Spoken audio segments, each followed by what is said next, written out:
Curiously enough, some of our most popular images of Africa are entirely fictitious. The legend of Tarzan is one of those. The legend actually goes back a little bit older than the motion picture business, but certainly as soon as there were motion pictures, even silent motion pictures, there were movies about Tarzan and the apes.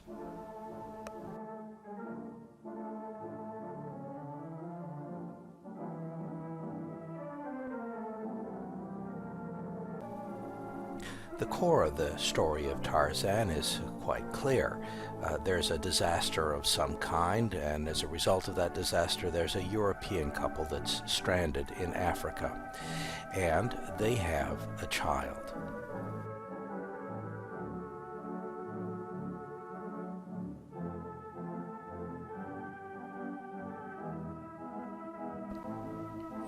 Eventually, for some reason, the child is adopted by an ape mother who has lost her child, and she raises him as though he were an ape. Now, it's never very clear whether these apes are gorillas or whether they're chimpanzees or whether they're something else.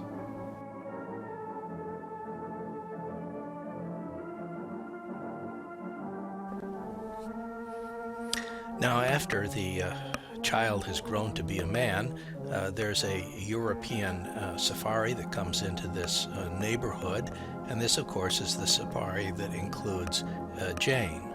And Tarzan meets Jane, and you can see why she fell in love with him. He's a handsome brute.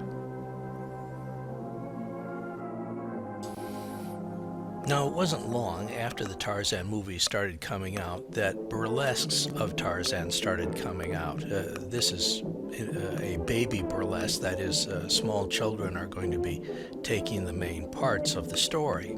And this happens to be one of Shirley Temple's first movies, and it's one of the earliest possible talkies.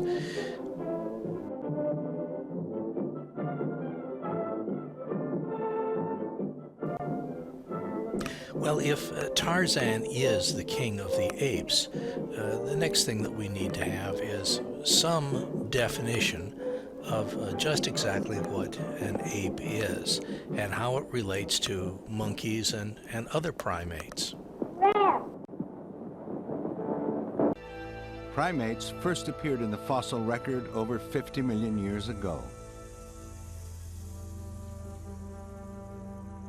The lemurs represent some of the earliest primates still living. Monkeys and baboons occupy a different limb of the family tree, with nearly 200 species around the world. Around 20 million years ago, a new group emerged. The apes, including the Simang and the gibbon.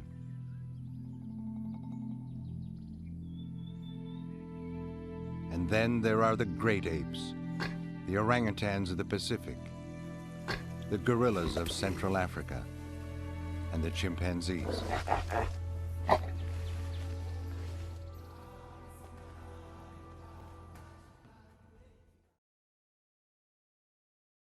The family we call the great apes includes the gorillas, of which there are 3 subspecies, mountain, eastern lowland, and western lowland, 2 species of chimpanzee, and the orangutans of Borneo and Sumatra.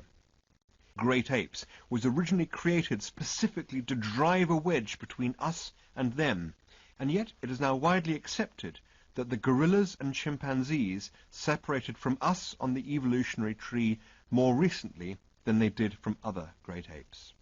This would mean that the gorillas are more closely related to us than they are to the orangutans. Any classification which includes gorillas and orangutans must therefore include us as well. One way or another, we and the gorillas are very, very close relatives indeed. It was based on this similarity that Dr. Louis Leakey, the anthropologist that had been working in East Africa discovering ancient hominids, sent out 3 young girls to study primates. He thought that that would help understand how early man lived. The first one he sent out was Jane Goodall for chimpanzees. The second was Diane Fossey for mountain gorillas, and the third was Bruti Galdikas, who did orangutans in Indonesia. Since Dr. Leakey sent Jane Goodall out first, that's where we're going to go first, to Gombe, where Jane was.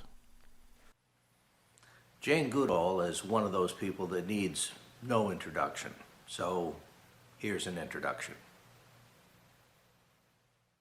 Humans share more than 98% of the same DNA with chimpanzees, which is probably why there's always been a fascination with them. What we know of them is mostly because of one woman whose name has become synonymous with chimps, Jane Goodall. She was launched to fame by National Geographic, whose stories about her life in an African forest with chimpanzees made her an iconic figure. She was the first to discover that wild chimpanzees were capable of making and using tools, a revelation that turned the scientific world upside down, challenging the convention that tool-making was what made humans unique. In the beginning, Jane Goodall had trouble making contact with the chimps because they weren't habituated to human presence, and they ran away from her every time she tried to get close. But then, one day, it happened. I could see them on the other side of the valley watching me. Then they'd come closer and perch in the trees looking down at me. Finally, they came right down onto the ground.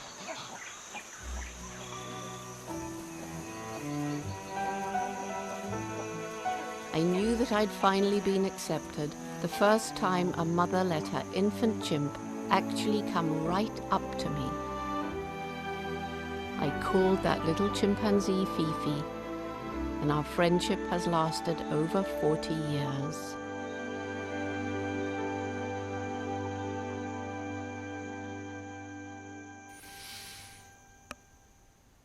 So we're going to Tanzania, where Jane Goodall was sent to study chimpanzees.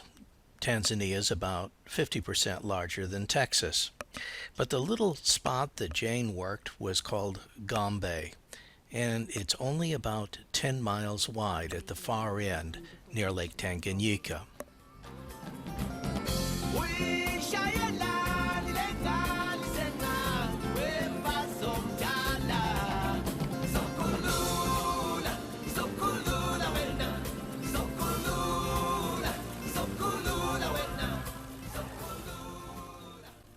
We're going to be getting to Gombe essentially the same way that Jane would get to Gombe, first by air to Kigoma, and then by water up the Lake Tanganyika to Gombe. However, on the road from the airport to the lake, there's an interesting little town called Ujiji, which has historical importance. Ujiji is important for a couple of different reasons, historically speaking, that is. One reason is that Dr. David Livingstone lived here for a while, and the other reason is that a number of people dropped by looking for the source of the Nile. Even the Egyptians, the ancient Egyptians, didn't even know where the source of the Nile was, and the Greeks speculated that it arose someplace in a lake in Central Africa, but the Greeks never found it either. That meant that the Europeans started looking for it. In 1858, John Speck and Richard Burton, this was apparently before he found Elizabeth Taylor, were searching for the source of the Nile in this area. Richard Burton fell ill. However, John Speck continued, and he made it all the way up to Lake Victoria. And he discovered that Lake Victoria was the source of the Nile. John Speck's report was in line with what the ancient Greeks thought the source of the Nile ought to be, but a fairly large number of people in Great Britain and the world for that matter didn't believe that John Speck was correct. A couple of decades later, Dr. David Livingstone was in this village visiting because it was on the Arab slave trade, and he was trying to put an end to that. The Arabs, on the other hand, of course, were very much opposed to his activities and were trying to shut him down, and he was ill and had been here for a very long time. The name of this village, incidentally, was Ujiji because the chief of the village had the name Ujiji. This was Ujiji's village. And Ujiji was under pressure from the Arabs to stop the activities of Dr. David Livingstone. Meanwhile, folks around the world became concerned as to whether or not Dr. David Livingstone was even still alive. There were reports of his death. So an American newspaper sent out one of their reporters. And his name was Henry Morton Stanley, and that reporter went on safari looking for David Livingstone. Stanley heard that Livingstone was in Ujiji, and he left for that area, and there is where he met Dr. Livingstone and uttered the famous words, "Dr. Livingstone, I presume." Stanley was in a position to be substantial help to Livingstone now because he brought with him a large number of armed men. The location of that meeting was under a mango tree, and when that mango tree got sick and died, they erected this particular monument there, and they took cuttings from the old mango tree, and they made 4 mango trees around the memorial. 2 of those mango trees are still alive today. Now, in addition to stopping the slave trade, Dr. Livingstone, and for that matter, Henry Morton Stanley, also had an interest in affirming the location of the source of the Nile. And so they set out from Ujiji, and they headed north along Lake Tanganyika. And eventually, Dr. David Livingstone went too far to the west after they split up, but Henry Morton Stanley ended up at Lake Victoria. At Lake Victoria, Stanley confirmed the Speck conclusion that Lake Victoria was the source of the Nile. Now remember John Speck and Richard Burton and David Livingstone and Henry Morton Stanley, because we're going to be coming back to them later. As I said earlier, we're going up to Gombe basically the same way that Jane Goodall would have gone back in the 1960s. Basically, you have to fly into Kigoma and then take a boat up Lake Tanganyika. The boat that she would have taken is like this water taxi that you see. This is the common way for folks to get around. It's a little bit slow going up to Gombe because you have to make a fair number of stops, but it's inexpensive and relatively efficient. There are some things that we're doing differently. Here, you can see I have my own boat. I am the only passenger, everybody else is crew, except for the cook. I happen to have a private chef that I'm taking with me up to Gombe. There is another difference, and this may be actually more important to the story. If you take a look at the hills at the side of the lake, that you'll see that the trees are relatively few and fairly small. When Jane Goodall made this trip back in the 1960s, these forests would have been thick and tall. They've been cut down and thinned out by the local people used for firewood for the most part. The difference when you get to the park boundary is striking. The trees all of a sudden become full and thick, and this happens to be the entrance to Gombe Stream National Park.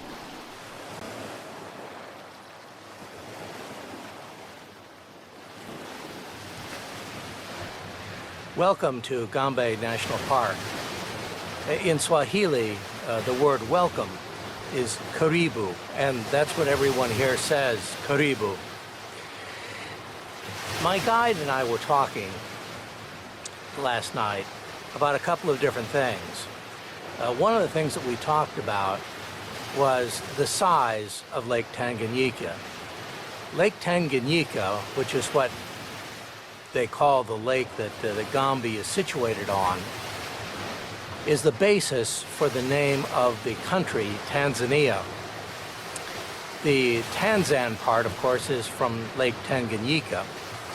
The Zan part is from the island of Zanzibar, which is also part of Tanzania. The lake itself is the second largest lake in the world. Only Lake Baikal in Russia is larger. But it is the longest lake in the world. Now, this particular lake has 300 some different kinds of fishes in it, but almost all of them are cichlids, the kind of fish that you frequently find in aquariums of one kind or another at home. This next scene